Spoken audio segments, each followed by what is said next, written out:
today we are going to discuss the detailed features of the prostatic gland. You can see the urinary bladder.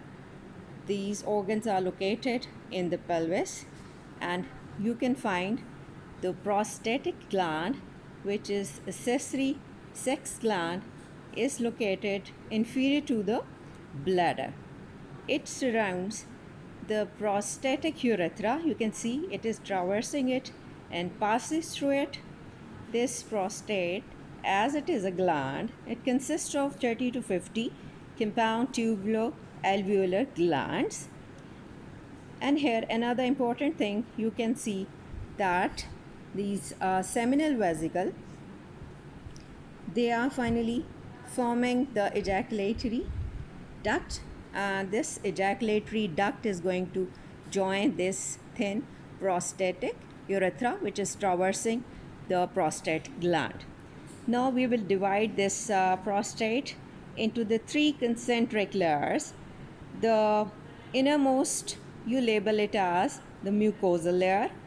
Then comes the intermediate layer, which you call it as submucosal layer. Then you come across towards the peripherally located main prostatic gland, that is a peripheral layer.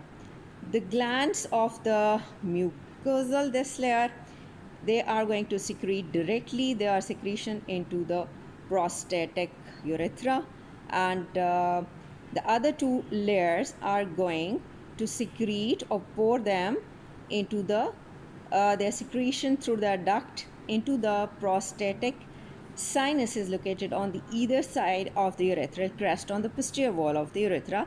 This detail you would learn in the gross anatomy as well.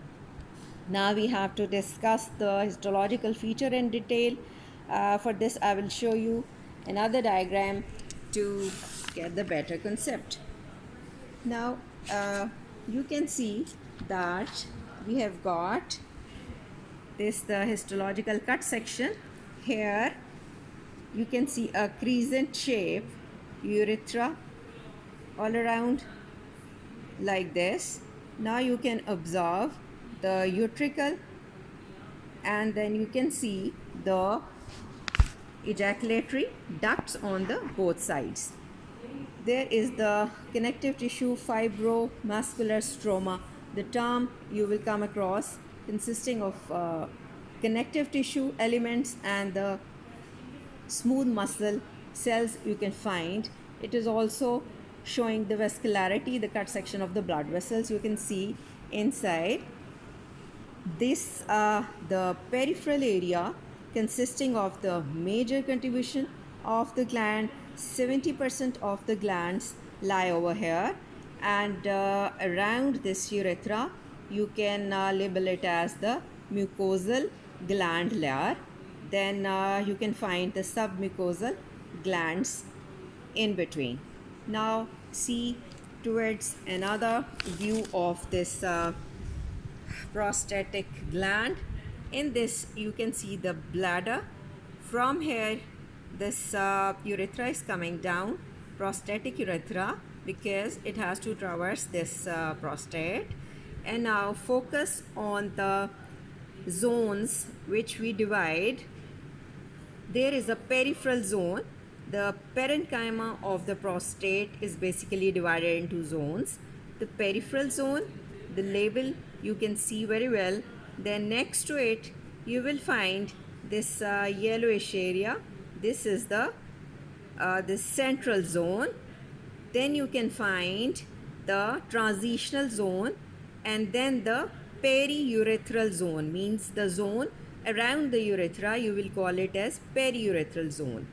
This peripheral zone consists of 70% of the gland, and inflammation chances are there, and this zone is most prone to the carcinomatous changes taking place over there. Then about the central zone, it's mentioned 25% of the glandular tissue is there, but it is resistant to both carcinoma and the inflammation. And then you come towards this periurethral and the transitional area. This contains the mucosal glands, and the parenchymal cells of this zone undergo extensive division, which you called it as hyperplasia, and form the nodular masses of the epithelial cells. And due to the closure proximity of this urethra, what they do, they compress the prostatic urethra and can cause difficulty in urination. And usually this growth here is benign, and you call this condition as benign prostatic hyperplasia. So in the peripheral zone, malignant changes take place, and in this periurethral area you will find the benign changes. So it is said that there could be the diagnosis of this carcinoma. Symptoms could appear late because they are not going to press the urethra directly. But for this, there is another thing, that's the secretions of the prostatic gland, the prostatic acid phosphatase, citric acid, fibrinolecin, and the most important, the prostate specific antigen. These are released and they are very helpful for the diagnosis. The cells inside, they secrete the prostatic specific antigen, which is present usually in low concentration, low serum level. But usually the circulating prostatic specific antigen is produced by the liver, not by the prostate in normal condition.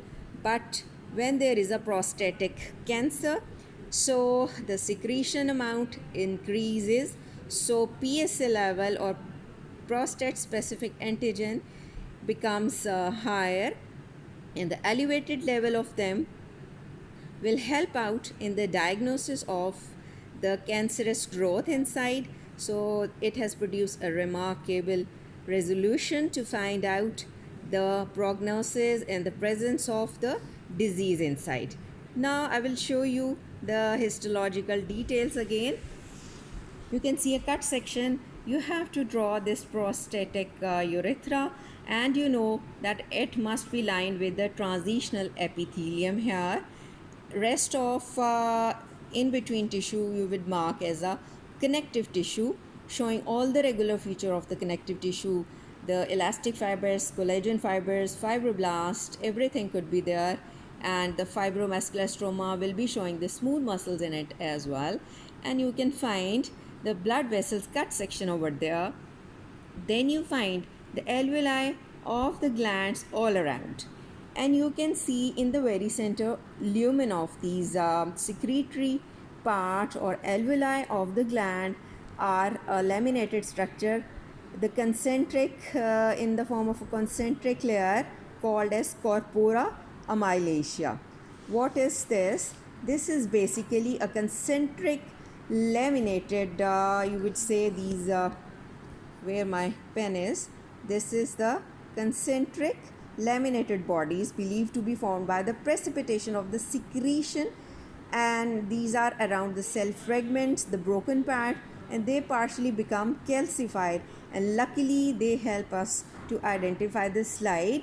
They take acidophilic stain, and then we know that this is the secretion present inside the prostatic gland. Now we have to learn about the epithelial detail of these glandular tissue. A little bit magnifying view, you can see the irregularity in the these glandular acini. Usually the epithelium varies from the simple columnar, it could be simple cuboidal or squamous or even pseudostratified columnar cells you can find over there. In between you would see the connective tissue and the smooth muscles in this parenchymatous tissue, and the very center, this is magnifying view, the prostatic concretion called corpora amylaceae. You can see very well over them. Then here there is a histological diagram. In a Mallory-Azen stain you can find so many cut section of the glands. You can see these concretion in between, and this bluish tinge is showing the connective tissue, and the reddish stain could be the smooth muscles.